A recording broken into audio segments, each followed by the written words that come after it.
Galactic Legends are the cream of the crop, the creme de la creme, the greatest units apart from Bane that exist within Galaxy of Heroes, and as there has been some time since my last video ranking these GLs, I thought we best do another one. Let's do this. So here we are, Tribe, we are on Tier Maker. We're going to be ranking the Galactic Legends in terms of order of release, because I think that is the fairest way of looking at things. Now, there are many things to look at and to consider when we talk about the greatest of all Galactic Legends, and that namely means how hard is it to farm, what are the capabilities of these Galactic Legends in every game mode, and not only that, we also need to be looking at what ancillary benefits we get from having these Galactic Legends in our teams. We find ourselves in a very peculiar situation within Galaxy of Heroes right now, where every single GL basically has a non-GL counter to it. It is in contrast to the great nerfing of 2019, 20? I can't even remember. When did they nerf what, Tambor and Gas and all that sort of business? Back then they said they didn't want non-GL teams countering Galactic Legends, and now it's rampant. Anyway, moving swiftly on. So, in order of release, I'm going to start off with Galactic Legend Rey. Galactic Legend Rey was the very first Galactic Legend to be released alongside Supreme Leader Kylo Ren, and now it has become incredibly easy and valuable to get Galactic Legend Rey and Supreme Leader Kylo Ren.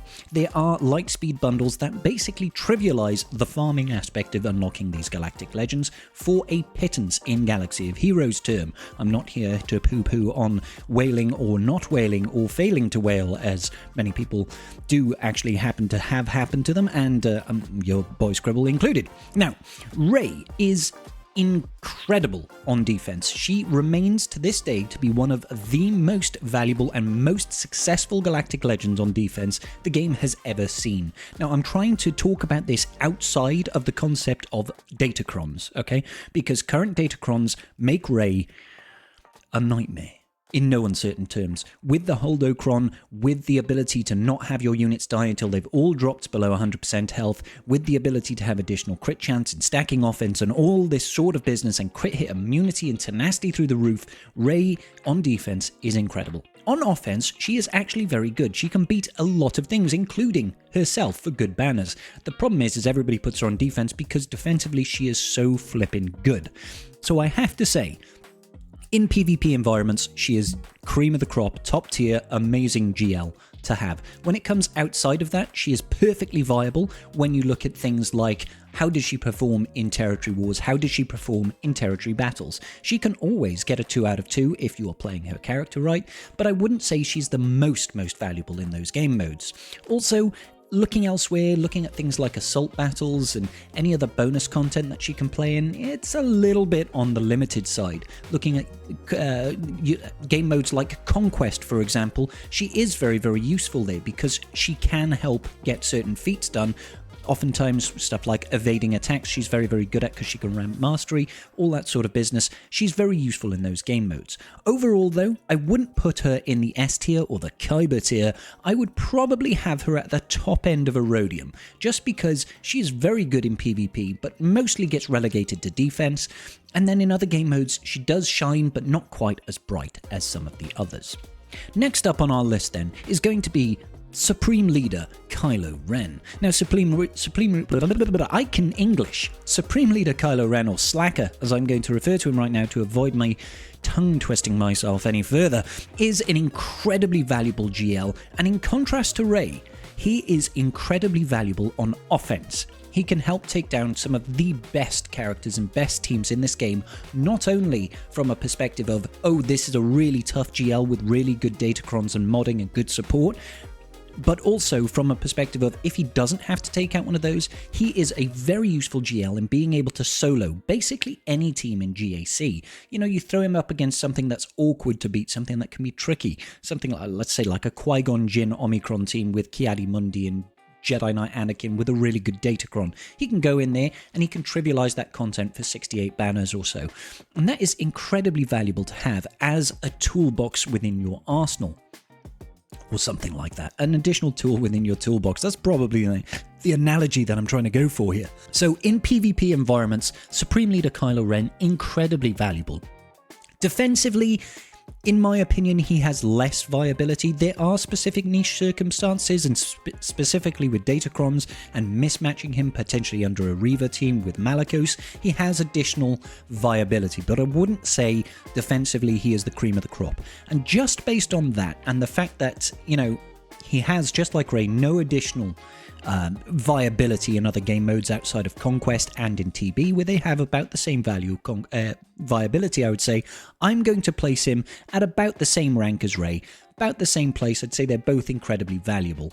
Now, one thing I do want to touch on in these two GLs is they both have fleets that go alongside with them. I wouldn't call them top of the range fleets, but Rey's fleet has recently got an uplift with the Comeuppance. The Comeuppance is Zori Bliss's ship and has given some additional viability to the Raddus, which before the Comeuppance was basically a trash tier fleet that was only used for cleanups. Now that ship has actually got incredible viability within game modes, so that I think gives her the pip, whereas the Finalizer used to be a very useful tool in the toolbox once again, but I feel like the Finalizer's viability has dropped off somewhat. These two have also been vying for control for some time over which is the better GL. With the loss of the heroic Sith, I would say Rey is probably a hair better overall than Supreme Leader Kylo Ren. Moving on next then, we are going to go up to Jedi Master Luke. Jedi Master Luke, the old version of the Luke Skywalker plotline, I guess, is, well, without any other word for it, he's phenomenal. He is incredibly valuable as a GL in every game mode. He is powerful beyond compare in this current set because it has protection secondaries within this current Datacron set, which can elevate the power that he can output with his inherited lessons. I've seen him doing like 140,000 points of damage on call to assists. Absolutely nutty. PvP, he is mostly relegated to an offensive role, just like Supreme Leader Kylo Ren, although he does have some level of viability on defense. You just need to make sure that you're not letting him go up against something like Reaver or C, because they absolutely destroy him. And don't be that guy that's using Basti Watt JML. It doesn't work, guys. It doesn't work. Unless your opponent is just being silly. Alright, okay, so where would I place JML? Well, the fact that he is very, very powerful, offensively speaking, and when you look at his viability within Conquest, where he can really help with a bunch of feats, being able to call any light side ally to assist with incredible damage, being a tank that's incredibly tanky, with a moveset that can control the opponent with increased cooldowns, AoE ability blocks, all this sort of business, and in TB, where he is absolutely phenomenal again, I have to put this guy all the way up in the top tier. JML, in my opinion, at Relic 9, is a must-have Galactic Legend. Unfortunately, he does not have an event like the most recent GLs do, but overall, he is a high priority Galactic Legend in my opinion, and everybody should be trying to push for him at one point or another. Now, it goes without saying that JML, compared to the likes of Slacker and Rey, is a much harder farm, just because we have no lightspeed bundles necessary. I mean, the Shadow of the Empire one is a little bit geared towards JML, but there's nothing that can instantly get you this GL. You do have to work on it, and it does have a large amount of legendaries that you need to unlock. You need Jedi Knight Luke, and you need C-3PO and all this sort of business. It's a long farm, and for Jedi Knight Luke you need Hermit Yoda and Wampa and all this business, so it's a difficult one, but I'm trying not to look too much into how quickly can you farm these characters, and I want to look at ultimate viability within the game. Next up then is going to be Supreme Leader Kylo Ren. Next up is going to be Sith Eternal Emperor. Now, C is a really powerful GL. Let's face it, guys, every single GL is incredibly powerful. And C has recently gained an incredible lifter unit known as Darth Bane, which basically lets C go out and absolutely mollywop anything that the opponent... anything. And name a team, C with Bane beats it. The problem is, Bane is so powerful that it's very unlikely you're going to be running him with C, so I want to almost discount that power level that C gets from Bane, because I have never used Bane with C outside of Squad Arena for some fun, because Bane beats GLs on his own. Well, I say on his own when you throw in a throwaway Sith to go in with him, and in particular with his current Datacron, so I don't want to give that power to C because I feel like it's disingenuous. That being said though, C as overall viability is still very, very good in PvP game modes. he is able to take down a number of really high value teams for good banners. You can take him in against awkward teams. Again, we can look at Qui-Gon Jinn teams. We can look at Seer teams. We can look at Rex 5s. We can look at all these sorts of teams that he can beat solo for really, really good banners. His one problem is that if you don't run him with high tier support like Wat Tambor or Armor or decent tanks, that what he beats either needs a high level of investment in relic levels, modding and datacrons, or he just doesn't beat very effectively or for good banners. So he doesn't tend to punch up too high into Galactic Legends unless you throw Bane in with him, and that I feel hampers his ability just a little bit. Defensively, he can obviously take things out, but the big problem with C is that if you place a C on defense with any sort of support, and you have to when you place him on defense, the opponent can usually beat that C with a solo C, just because of the way that C's ultimate works and his need to link characters. To me, it lowers his viability. He also can get beat by the likes of Wampa solo, he can get beat by the likes of Imperial Troopers, and all this sort of thing is of course datacron and modding and team specific, but I feel like his defensive viability is less than stellar unless you start throwing in some really, really strong units to go with him, and I feel that weakens your overall defense. With that being said, I'm going to have to put him at the A tier. I doubt we're going to have anything really in the B tier, just because it's very, very difficult to get mass viability out of him. I don't think he has the use of Slacker or Rey. He does not really have a fleet that goes alongside with him. Outside of that, in TB and Conquest, he has some viability granted, some limited amount of use where you can use him solo within Conquest, for example, and still get 3 stars within your nodes as you progress. But again, outside of that, it's not phenomenal. He's not even amazing, I would say, in TB, just has a little bit of use in certain planets on certain combat missions. Still a good GL, still very much worth getting, and it should go without saying that C is a very, very easy GL to farm because his requirements are very, very accessible. After C, then, we are looking at none other than Lord Vader, or as he's playfully known as, Lord Failure, and I think that should probably incline the direction we're heading to with this particular Galactic Legend. Now, don't let anybody fool you. Lord Vader is not a bad character to have. Everybody's roster in the entire game is better off if they have Lord Vader in it, and there is no arguing that. He is really, really good. It's just we're comparing GLs on an equal playing field here. How good is this GL compared to all of the other existing GLs? And Lord Vader, honestly, it makes me a little bit sad because he is really, really, really joint at the hip to very powerful supporting units. Once you strip away something like Maul or Reaver from a Lord Vader team, his viability drops off a little bit. We're speaking defensively only here, and again I want to try and remove the datacron argument from this because datacrons are incredibly malleable and they change from month to month, or every 4 months I should say, really. Like realistically it's every 4 months, right?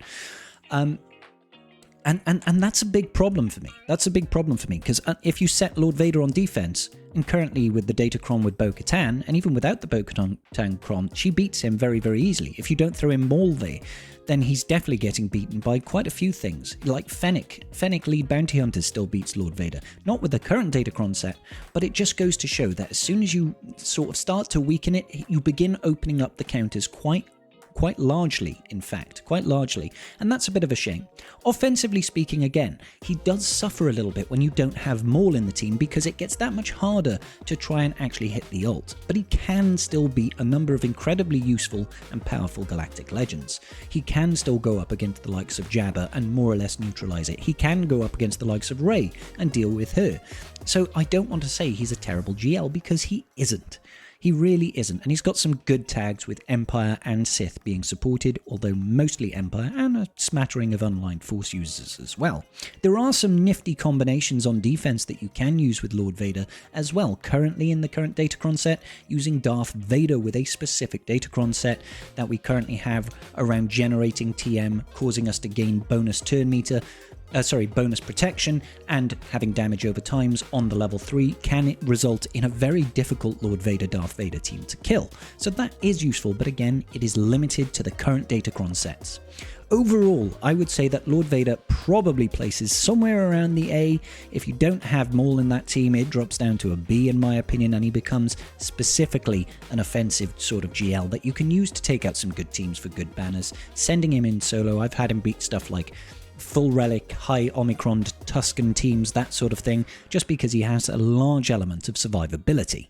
He is also usually a character that does benefit quite heavily from Datacrons. Almost every Darkside Datacron set benefits Lord Vader massively. The last thing I would say about him is, generally speaking, his teams benefit mostly when they are highly relicked, because the more relics on his team, the more mastery he absorbs, and after an ult or two, he really starts to hurt hard. Next up on the list then is Jedi Master Kenobi. Jedi Master Kenobi is the counterpart to Lord Vader. They obviously both featured in Revenge of the Sith together, and JMK honestly is a very, very powerful unit. He is able to take out almost anything. Like Lord Vader though, he is entirely joint at the hip to Commander Ahsoka Tano. Now, Commander Ahsoka Tano is a very powerful unit and is very flexible as well. She goes very well with Rey, she goes well under a Padme team and that sort of thing, but she doesn't have her own team outside of it like Maul, where Maul can go with Darkside Mandalorians and wipe the floor with some very powerful teams. He's beaten Rey teams, he's beaten incredibly powerful A-tier teams on offense, and defensively can be a bit of a problem if you don't know what to take up against him. So I feel like Cat, almost, if you have Cat, she is earmarked absolutely 100%. She goes with JMK. If you do not have JMK, he is not good. I'm really sorry to say it, but even if you throw in a JMK team with Ki-Adi-Mundi and a full Galactic Republic Jedi team, it's still not that great. Yeah, it'll do stuff, but defensively you'll get beaten by gas. You know, like, it's not a phenomenal team without Cat. He was designed with that kit in mind, and it is clear to see. That being said, still incredibly powerful, incredibly viable in TB, incredibly viable in TW. So I can't discount that enough. I would say offensively, he is probably more useful than Lord Vader and can still do similar things to him on offense with low level of support to get high banners against teams, A-tier teams and that sort of thing. You can go JMK Cat and you can almost instantly kill, well, you can instantly kill a unit, but that usually gives you enough power to just overthrow the enemy team and earn really, really good banners in GAC. TB, he does phenomenally well. The ability to put damage immunity on a character, on a tank, for example, who's taunting, like General Kenobi, being able to absorb all that damage is just beyond compare. Again, unfortunately, he does not have any special events that give him additional viability. That being said, I would probably place him up here again if he has Cat. If not, he goes almost down to C tier. If you ask me, without Cat, you really need to have Cat in this team. That being said, I'm probably going to put him up at the A tier because he is still incredibly valuable. Incredibly valuable. The next GL that we're looking at is going to be Jabba the Hutt. And Jabba the Hutt, hey, guys, I just have to say it. Jabba is all the way up here. In fact, Jabba, right now, current meta, most important GL in the game, bar none. Most important GL for anybody to have for a number of reasons. Let's start off with the lowest important, right? TB. He is very good in TB. He is a time saver, if anything else. In the mixed section of TB, he has got a dedicated mission in every single planet. It's just Jabba the Hutt, have him. Go in with Hutt Cartel, hit auto. That's it. Jabba the Hutt will solo those missions for you. Granted, I'm talking if you've got the necessary relic levels and you've not modded him like absolute garbage. I just go in, any Hutt Cartel team, throw him in. Even in the later stages where I don't have like a full R8 Hutt Cartel team, I just throw in a random 5th, hit auto, he still clears. Still clears all the way through. It's phenomenal. So that's kind of like, that's really nice to have. Time saver, you can turn your brain off, hit auto, and you will get that mission done. Super, super great. TW, PvP environments, GAC, amazing. He just had that incredibly valuable Bausch Datacron that really elevated him and made him an absolute menace on defense. And offensively speaking, incredibly, incredibly valuable. But even without that, even with no Datacrons, he is still such a good GL to have on your team. He can basically beat anything, works offensively, works defensively, and is a staple in TW defense, in my experience. He's also able to recover banners, because whenever you hit his ultimate and he instantly devours an enemy with his Rancor summon. It fully heals 100% health and protection for the entire team. Massively useful in GAC to recover banners. And again, in GAC on defense, if you preload a Jabba, for example, you kill everybody and you bring Jabba down to 10% health. He's in the red, but you time out. You go back in, Jabba is fully healed. So frustrating. So frustrating. Super, super important GL for everybody to have. The last thing I would say about him that really puts him up at the very top, in my opinion, is the fact that he gives you access to Smuggler's Run 2, which comes around, it feels like every 3 weeks or so. And Smuggler's Run 2 is so good. It gives you a wealth of modding materials. It gives you loads to take stuff to 6E, and then it gives you 30 twice, so you get 60 in total of the calibration materials, the micro attenuators. You get 60 micro attenuators, which lets you calibrate your mods so that you can have better and better mods. Those calibration materials are so expensive and so hard to come by in every other game mode, but you get Jabba and you get boatloads of them, like once every 3 weeks or so, maybe once a month, but it feels more often than that. And you cannot put a price on that. It is so good to have that in your team. And like I said, in PvP environments, works offensively, defensively. TB, he's phenomenal. You know, he's just amazing. Conquest smashes things, absolutely smashes things, especially if you've got stuff like Amplify Agony in the game, in the Conquest. Destroys. Current setup, Zealous Ambition. He's a support type. He destroys everything. Such a good character. Everybody should be trying to prioritize getting Jabba in their roster. And finally, we have got Leia Organa. I'm definitely going to put her up in the A tier. I would probably put her all the way up here. Now, if it wasn't for the fact that the raid is about to leave, I would probably put Leia like either here or over here, okay? But the current raid, the speeder bike raid, where she really shines because all of her requirements basically fit within that raid and let you get incredibly valuable rewards, and she can solo for 2.7 million. Make sure you check out my video if you haven't. I mean, I'm sure you have, right? You've been watching that video, right? Cool. If it wasn't for the fact that that raid is most likely going to leave in a couple of months, I would have her much higher. Much higher, because the value that she brings to your account is so good. And I don't want to understate that. In PvP, we were told originally that Leia is not a defensive GL. She's going to get wrecked. She's going to get rolled. That has proven to be false. She's actually very, very good defensively speaking. She requires a good team to beat, and you have to use your brain to beat her. You can't just turn off and be like, oh, okay, well, I'll just beat Leia. No, you got to concentrate. Stay focused, all right, with me, all right? She is very, very good defensively, and offensively, she's also very, very good. There is a lot of damage output in this team, a lot of recovery. She's able to revive units if she kills people with her ult, and that is so valuable. So, offensively speaking, defensively speaking, she's very good. I might even move her all the way up here. I'm talking myself into this here. I'm talking myself into this because she just is that good and does currently really, really benefit the speeder bike raid. And raids are the most important rewards that you can get in game. I'd say probably all the way up there with Fleet Arena crystals. I would say raid rewards completely blow TB rewards out of the water, completely blow Squad Arena. GAC rewards, yeah, I would say raid rewards are better than that. Fleet Arena is a little bit different because Fleet Arena does give you, 400 crystals a day if you're hitting the top of Fleet Arena, and that's hard to argue with. The problem is her bonus mission, just like Jabba. Jabba has got Smuggler's Run 2. We get an extra one of, what is it? It's like Forest Moon. It's like the Endor event, but it's not the Assault Battle. It's the other one. She gets an extra tier there, which has got the most baffling reward structure I've ever seen. It gives you the chance at having 1 to 3 Omicrons. I've only ever got one, and I've had Leia the whole time. You, for some reason, get a bunch of Ewok shards, and you get, like, purple ability mats that everybody's got 3,000 plus of. It's disappointing is what it is. I don't even want to, I almost, for the stress and the disappointment it causes me, I want to take marks away from Leia just for the rewards in that. Like, you can let me know in the comment section down below, do you guys get good rewards out of that? I certainly don't. And I think that is how I would have my overall list. Now, there is a link to this list down in the description. Can you guys go ahead, have a think about how you would rate all of the GLs? How would you mark them? And send me a comment to your actual completed selection down below. I want to know what you guys think. Make sure you do that.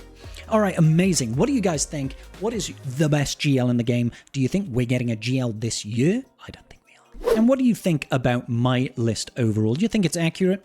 I would love to hear your responses. A massive shout out to my amazing patrons. You guys are so kind and generous. Thank you for your continued support. For everybody else out there, make sure you like and subscribe so you don't miss a thing. Peace out, and may the Force be with you.